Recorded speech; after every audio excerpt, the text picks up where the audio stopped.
Hello, everybody. This is going to be my Bad Batch episode 5 recap. I'm just getting to it the last second today. Um, had a pretty busy week, but hopefully I'll get out this next one faster. And plus, we got the Loki series coming out, and that's going to take up a lot of time too. So, without any further ado, we start off like still in hyperspace. Uh, Tech is giving Omega Crosshair's old comms device. You don't wonder what Crosshair's up to. We haven't seen him in a little bit. Hopefully, this next episode, we get to see a little bit of what he's doing.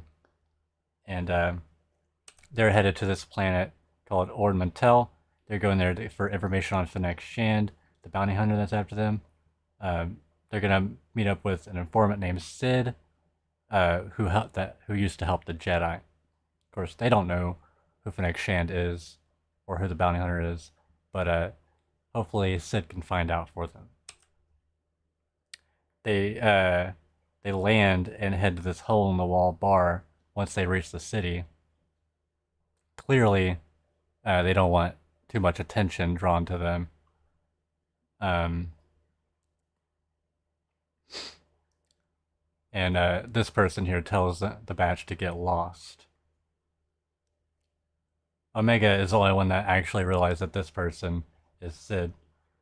Sid explains that the Empire, that with the Empire, there's a lot less demand for his type of work.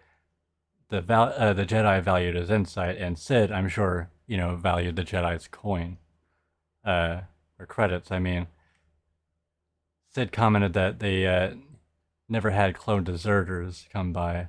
And Tech says that they separated due to fundamental differences in ideology.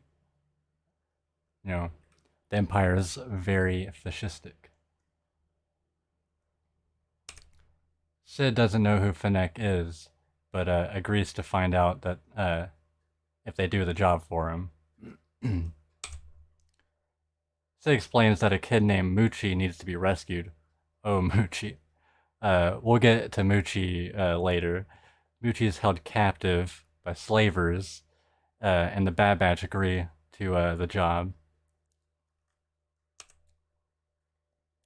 They reach the slaver camp and spot who they assume is Moochie. The Batch seem pretty confident they will succeed. Hunter orders Omega back to the ship. Then they head to the slaves. The slavers are, pretty easily able to overwhelm the Batch because they have this pet Brazak. And it cuts back to Sid, who is on a holocom with Bib Fortuna, revealing that the bounty for Moochie is, from Jabba the Hutt himself. It's not the same. Oh wait, I'll get into that later. After the Batch's capture, the slavers find their ship and investigate. Omega's able to escape unseen, though. Omega tries to contact the crew with the communicator, but the slavers took all their gear, so they don't hear her. But she gets closer and sees everybody in chains. Omega sneaks in while the slavers are kind of trying to argue for their legitimacy, saying that like under the Empire that they'll be able to flourish again. Pretty like messed up shit. Omega unlocks this big cage, and this cute baby Rancor jumps out, and with another amazing, impressive feat by Wrecker, he just like snaps the chains, releasing everybody, and you know it's just like insane how he's able to do that so easily. So like they were just pretending to be captured for the most part, it seems. Everyone had assumed that this alien child was Moochie, but as this person points out, the Rancor is in fact Moochie. And like I almost said earlier before we got here, this isn't the same Rancor that Luke Skywalker killed. This is a different Rancor. Not that big of like uh, a fact, but like it's kind of important to note, I guess, because people are probably gonna make that connection falsely.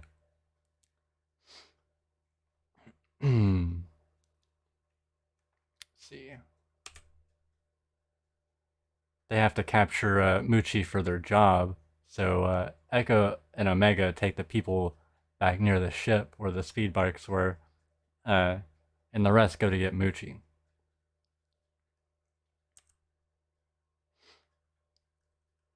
Muchi's doing a pretty good job.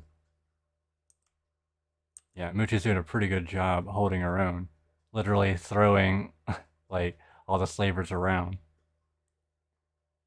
and all the slavers go down pretty easily. The Brazek gives Muchi some trouble, but Muchi handles it pretty easily once she gets her hands on it. Wrecker here easily accepts the challenge of fighting the Rancor for alpha status. And Wrecker and Muchi literally just kind of exhaust each other out. This in itself is a pretty impressive feat of strength for like a clone. Uh, like even like an adolescent Rancor, as we saw before, is a very formidable force of destruction.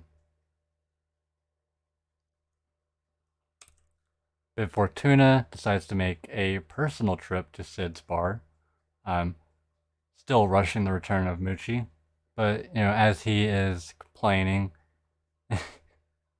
we hear Muchi roaring outside, and he rushes out to excitement. You know, he must really care about Muchi. And as per the arrangement, Sid found out who the bounty hunter was, and like we already knew, it's Fennec Shand. She at this point she is a fairly new bounty hunter, but she's proven herself to be quite formidable, as we've already seen in the previous episodes. So that's it for this episode. I really enjoyed it.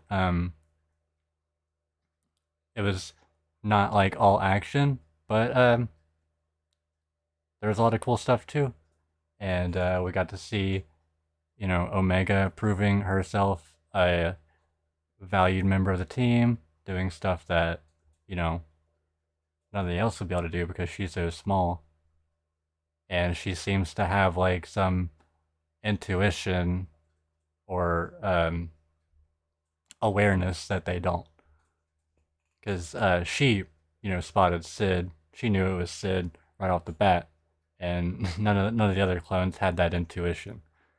So just a note there, and yeah, we saw some really cool stuff from Wrecker as well, and also this episode kind of showed another hint to, you know, people that just don't get it, I guess, because they talk about how like under the Republic slavery was, you know, outlawed, but you know the Empire, nah, they're okay with slaves. You know, that's something that like, you know, should be painfully obvious, but a lot of people seem to, you know, like the Empire for whatever reason, and not for the right reasons. Like it's okay to think they look cool, or whatever, but you shouldn't think their ideology is cool, you know. But that's enough of that.